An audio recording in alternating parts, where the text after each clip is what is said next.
मैं हरियाणा प्रदेश कांग्रेस की तरफ से, कुरुक्षेत्र पार्लियामेंट कांग्रेस पार्टी की तरफ से उनका हार्दिक स्वागत करता हूं। कांग्रेस पार्टी की तरफ से उनको शुभकामनाएं और बधाई देता हूं।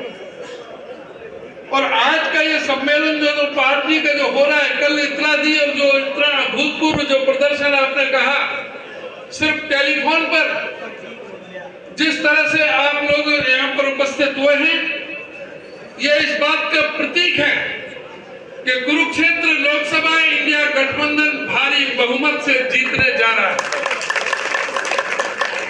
मैं खास करके कांग्रेस पार्टी के अपने समस्त साथियों से यह अनुरोध, प्रार्थना, निवेदन करना चाहूंगा कि इस चुनाव में जिस तरह से दूध और पानी का मिलान होता है, उस तरह से आम आदमी पार्टी के साथ आदरणीय सुशील कुमार गुप्ता आम आदमी पार्टी के नहीं, इससे पहले वो कांग्रेस पार्टी के उम्मीदवार हैं, यह आपको मानना है। जिस तरह से आपको पता है कि इंडिया गठबंधन क्यों हुआ, किन कारणों से हुआ, आखिर में क्या वजह थी जो 26 जो राजनीतिक विपक्ष के दलों को इकट्ठा होकर के आना पड़ा, उसका मुख्य कारण है कि आज जो देश में और हमारे प्रदेश में भी आज देश में अघोषित इमरजेंसी लगी हुई है। आज देश में प्रजातंत्र को खतरा है।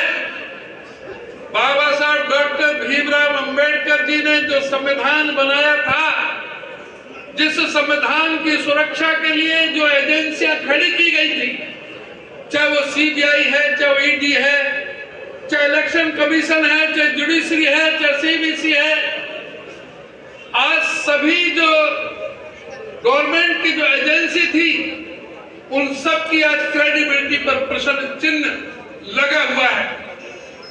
आज पूरी तरह से इनके साथ साथ जो चौथा स्तंभ था, जो मीडिया, मेन स्ट्रीम का मीडिया भी सुबह से शाम तक एक तरफा कार्य कर रहा है।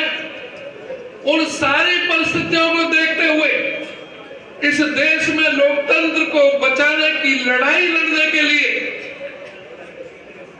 इस देश में प्रजातंत्र को कायम करने के लिए ये इंडिया गठबंधन बना है। इसलिए हम सबका ये दायित्व है, हमारा फर्ज बनता है कि हमें किसी भी तरह की कोई कोताही बरतनी नहीं है।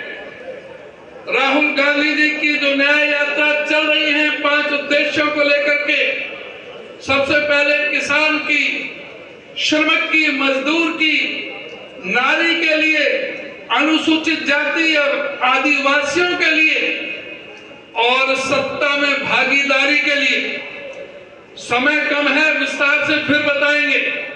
इन सबको देखते हुए जो ऐसे झूठ तंत्र की जो प्रधानमंत्री नरेंद्र मोदी जी ने जिस तरह से गारंटियां दी, एक से एक बड़ा झूठ। आज बड़ा अफसोस और शर्म लगती है कि हम अगर टेलीफोन पर, गूगल पर जाकर के आवाज लगाते हैं कि दुनिया का सबसे झूठा प्रधानमंत्री कौन है, तो उसमें नरेंद्र मोदी का नाम आता है। ये हम सबके लिए बड़े अफसोस, हमारे देश के लिए हमारे सम्मान को ठेस पहुंचती है कि दुनिया के सबसे झूठा प्रधानमंत्री हमारे देश का प्रधानमंत्री। जिस तरह से पंडित जी ने बताई, कुलदीप शर्मा जी ने, ये जो गारंटियां हैं, इनमें इनको पूरा मुद्दे से अलग नहीं हटना है। ये इधर उधर ध्यान भटकाने का काम करेंगे। धर्म, मजहब, जाति, धर्म के नाम से, मंदिर मस्जिद के नाम से मुद्दों पर लेकर के आए, पूछें कि भाई क्या हुआ उसका एमएसपी का, C2+50 का, स्वामीनाथन रिपोर्ट का, किसान की आमदनी दुगुना करने का। अगर ये चीज पूरी हुई है तो नरेंद्र मोदी को वोट दो, अगर ये नहीं हुए तो उसे सजा देने का काम करो। अगर ये पूरा हुई है तो डबल, अगर जो आमदनी हुई है तो वो 712 किसान कैसे 13 महीने तक हमारे सीमाओं पर रह करके जिन्होंने अपने प्राणों का त्याग कर दिया, उसके लिए क्या कारण थे। आज क्या कारण है कि जो अंतरराष्ट्रीय सीमा बनी हुई है, हरियाणा में एंट्री पर बैन है, किसान जा नहीं सकते। हिंदुस्तान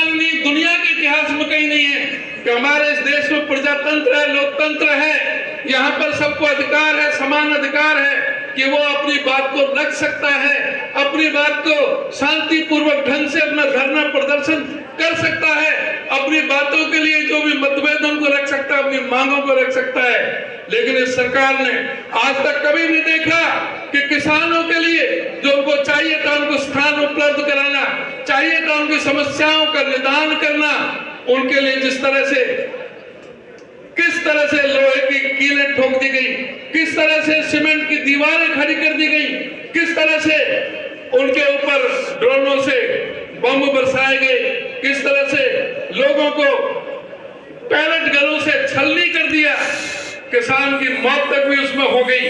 उसके लिए कौन दोषी है? इस बात को भी आप देखें, इस बात को भी देखें कि हमारी महिला बेटियों के साथ ये नारी सम्मान की बात करते हैं, किस तरह से जंतर मंतर पर हुआ, किस तरह से हमारे संदीप सिंह जो यहाँ पर जो मंत्री बना बैठा है, उसने हमारी महिला कोच के साथ में क्या व्यवहार किया।